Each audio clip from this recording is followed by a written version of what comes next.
Most people come to YouTube to chase subscribers. But over the last 2 years, I decided to totally change the game and switch from chasing subscribers and chase buyers. And it totally blew up my business.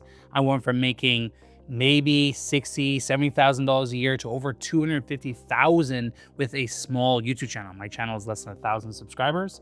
And I'm not the only one. You see the GOATs on YouTube starting second niche, smaller channels, getting less views than their big one, and yet making more money. And so I want to reveal to you the 6 lessons I've learned in growing my business with a small YouTube channel and what you can do to make it happen in this new algorithm, new age of YouTube. Now, the first lesson, I've kind of already said it, that I stopped chasing subscribers and instead chased buyers. This is very important because if you don't know this already, YouTube went through a big shift in the algorithm, and it went from a popularity contest, like a broadcast, if you had more subs, then more people saw your videos, to now, which is a matchmaker, meaning I could get 100 views, but yet get 100 clients because the video is matchmaking to the right audiences. So as long as you are speaking to one person, you can literally be served like an ad to the right people. Where traditionally, if I want to get in front of the right audiences, I'd have to pay big money to Facebook, Meta in order to get in front of them. Where YouTube is letting us get in front of our dream clients or dream customers for free. So this has totally changed the game in the landscape of YouTube and getting clients because of this. Now, to make this point even stronger, I have my client, Dan Bolton, who with less than 5,000 subscribers made over $1.5 million because of this change, because of this YouTube algorithm. The algorithm is rewarding niche, smaller channels because they want you to stay longer on the platform, because they want the viewer experience to be better. They shifted from focusing and favoring the creator instead favoring the viewer. So the opportunity that we have as smaller channels is huge. So instead of trying to chase after subscribers, which actually will make you less money, if you want to hear directly from Alex Mosley, I can pull up the video actually. Let's play the video clip right here. If you've seen the highlight channel, you've seen that it has like 800 view videos, 1,000 view videos, you know, there's some 20s, some hundreds, whatever. But we're posting 20 plus times a day. And this is the point that I want to make. That channel has more attributed revenue to ACQ than my main channel. So if Alex Mosley, the GOAT of business and with a massive subscriber count, is focusing on a second channel, then how come you can't succeed? You can.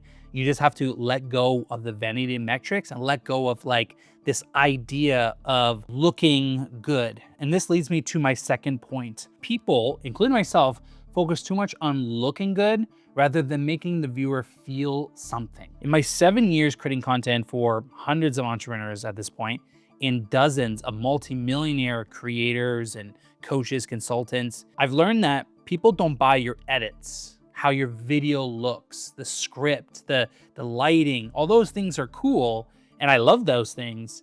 They are not what they're buying. They are buying your essence. They're buying who you are, your knowledge, your expertise. They want to get closer to you. And so it is not the look of the video that makes it successful.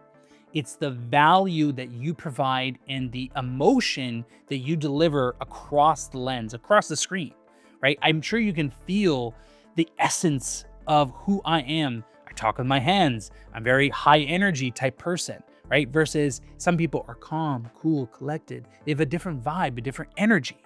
Those are the things that will attract my right audience, my right buyer, my right viewer, and turn off some people, which is okay, because if you are less energetic and you don't want someone like that, then you're not gonna vibe with me, and that's okay. If I try to mask who I am and cut out all the mistakes that I make with editing, then you're leaving a lot of value on the table. That leaving in a sneeze or leaving in the imperfections are actually what makes you more human and will make you more relatable, because relatability beats impressive 8 days of the week. People like Jessie Jean, I think her name is, she started social media like 6 months ago, and she already has a multi-million-dollar business in the span of 6 months because relatability. People relate to her more, relate to her content, not because her editing was perfect. People didn't buy her editing. They bought her essence, who she is. They felt like they can see themselves in her. And that's why she had a multi-million-dollar launch. Now,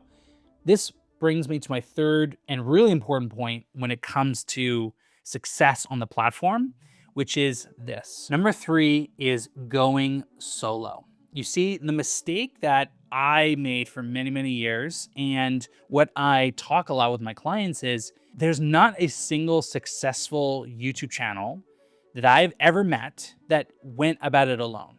And what I mean alone is you don't have to have a team of 50 people, but going alone, going solo, trying to figure out alone is why you have such a slow growth. We all have seasons in business, and of course there'll be a season that you are alone.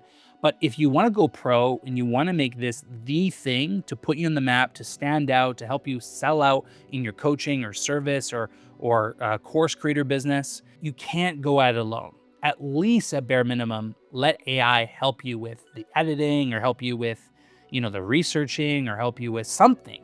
Going at it alone is the reason why you are so limited. Every single millionaire I've met at this point in my career, I've met, I think, over 20 of them. They all talk about leverage. The way to scale is you have to introduce leverage. Leverage is, you're able to add more things and scale faster, easier, with less energy, less effort. That's leverage, right? You have leverage. So creating content, making YouTube videos is leverage. But when you're doing it alone, especially in the beginning, it takes you a lot of time. Sometimes it takes you 4 or 5 hours to make a single video. Adding someone to your team to source ideas, to give you feedback, right? Being in a community like my 100K YouTubepreneur community, right? If you want to collaborate with other people who are growing just like you, join that community. You have no idea the benefits and the opportunity that you can have by collaborating with others, because we're all going to hit the wall that we hit a point in our creator journey, our YouTube journey, where, man, I don't know if this is worth it. I don't know if this is right. And if you're not surrounded with people who are encouraging you and lifting you up, or you're responsible for, like you're paying someone money to do this thing, then you're going to quit. This is why I have a personal trainer for fitness, because I can barely hold myself accountable, but I'm definitely going to be accountable to someone else. I will 10 times more likely go because I'm accountable to someone else than just myself. And if that's like you, then going solo is the most detrimental thing you can do. You have to go at it as a team. Bare minimum, use AI, hire someone, or at least be in a community like mine that will actually help you to scale. You can literally collaborate with people. You can make YouTube videos with people. You can get feedback on videos. You can get weekly coaching from me or more people on my team. There's no pro entrepreneur, pro athlete, pro singer that didn't have a coach, right? Michael Jordan had a coach, okay? Every single athlete has a coach. So why can't you have a coach, have a community, have someone on your side rooting for you, pushing the envelope, changing your perspective? Like, you're 10 times more likely to win because you have someone literally on your team. Like, football and rugby and soccer are not done solo. They're done as a team. Mistake number 4, which is so many of us are using the wrong format. Really quickly, if you're new, a format is just a type of video. So a format would be like a vlog or a POV. A vlog is a video blog where people are documenting their life, eating food and traveling and whatever, right? Another is this talking head kind of podcast style-y format, right? That's a format. Another one could be a challenge, or another one could be, a traditional podcast with a guest. And YouTube in the education world, traditionally, like 90% of it has been talking head teaching like this, right? This is me kind of sharing my perspectives and teaching you guys on certain things. Well, the unfortunate thing is this format is slowly dying. It's very oversaturated. So many people can come on the platform and just teach anything, and it's not as unique as it used to be. And so people now are wanting more raw, real, authentic style content. And so why you see videos like these are blowing up on YouTube is because they are a new format, right? They're formats that you can copy or replicate and model after. But the formats that I would really focus on if you're a small channel are anything that to do with collaboration. So that's podcasting, that's creating a show. You're working with other people, because Like going back to my other point, YouTube is a team sport. So if you have someone you're collaborating with and they have 5,000 subscribers and then you have 5,000 subscribers, well, now you have new audiences that are introduced to you. So it just benefits both people to go on each other's show or podcast to help each other out. Or, you have your VA or your team reach out to podcasts on YouTube and you get on their show. You just get more exposure. So Daniel Priestley, who is a very wealthy entrepreneur, but not quite known, blew up in the span of a few months because he went on Diary of the CEO. He's now one of the fastest growing personal brands in the online entrepreneur space in the UK. And it's because he was a guest on a show. This is a great channel. You should definitely go check it out. So figuring out your format, how you can show up your most authentic, your best self. I personally like the more raw, real podcast format because I'm able to show who I am, my essence. I get to show my expertise. And I don't like script writing. If you're anything like me, I hate script writing. I think it's the worst thing. I think it's like, with AI, people just put in a prompt and then read a script. It's not even, you're like a puppet now. So at least this is 100% me. It's raw, it's real, authentic. So when you get on a sales call with me, it's not AI. So you have to make sure you're choosing the right format. Now, the right format depends on who you are. There isn't some magical format that works for everybody. It's kind of like matchmaking, right? YouTube's algorithm is a matchmaker. And so the more you can be your best self, the more it will match you with the best audience. So if you are trying to do a vlog format, but you don't know how to storytell, or you don't know how to edit, or it's not a format you like to watch and you know a lot about, then it's going to be very hard to grow in. And frankly, you're not going to be consistent at it because you don't like it, right? So you have to choose the format that's right for you first.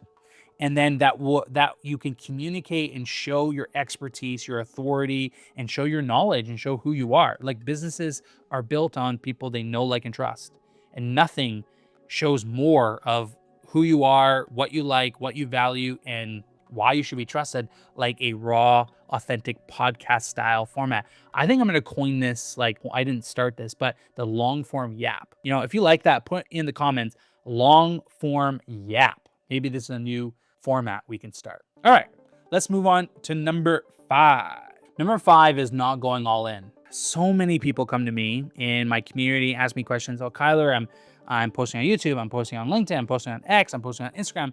And because they've been giving the advice to go on all the different platforms, which for a long time I think is good advice. But after doing this for a long time, I've really realized the power of focus. Going all in on one platform so that you can actually grow on it is the only way to grow. If you think of this, if I've had 7 glasses here and I had one big jug of water and I try to fill all the glasses at once, it's going to take me significantly longer to fill up all 7 glasses that represent the 7 different platforms you're on. Versus if I just fill up one glass, how fast can I fill up that glass? Quite quickly. And then once I fill up that glass, what happens? It spills over on the other glasses. The advice I share right now and what I've learned working with the top dogs in the industry is you have to go all in. You cannot deviate, right? If you're gonna have a second platform, it needs to only take 10% of your time. You need to dedicate all your energy, all your time into YouTube, because you're not gonna grow this thing. It's not gonna get you the results you want. It's gonna take you twice as long if you only give it half of your effort. If you want maximum results, you have to give it maximum effort. And I thought this too, by the way. I thought I should be everywhere, omnipresent, but now I have more experience in business, more experience as a creator. I've been doing this for 7 years. I've ran a multi-6-figure agency, now a coaching business. I've realized how the power of focus creates clarity, clarity creates speed, speed creates action, action gets results. The more focused, the more clear, the faster I am, the faster I get results. It is just like a mathematical equation.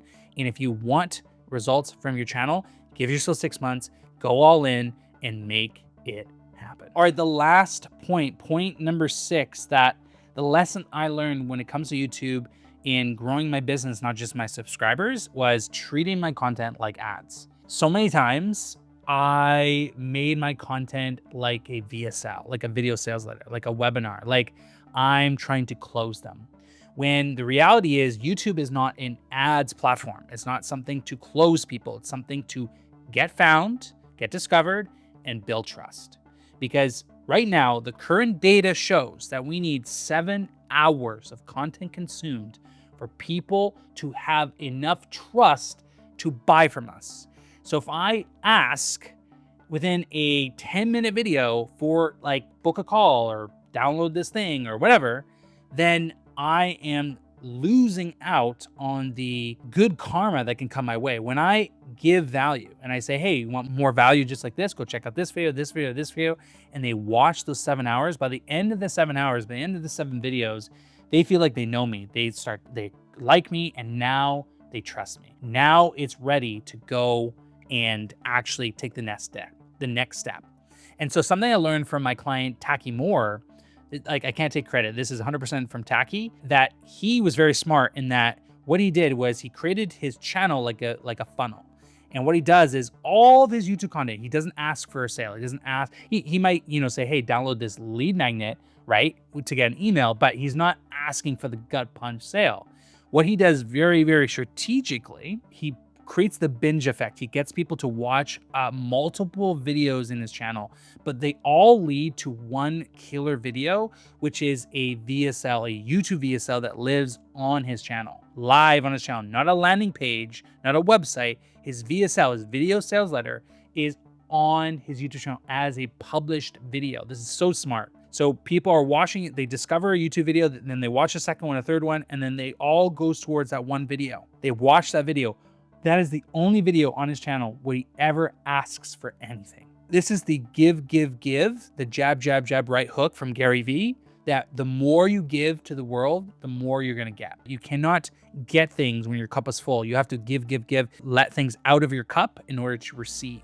And this also goes very well into YouTube, that the more value you give, the more you can ask for. So if you're asking every single video, then the less you can ask for. So here's the simple ask. This is like not even an ask. This is like, I'm giving you value.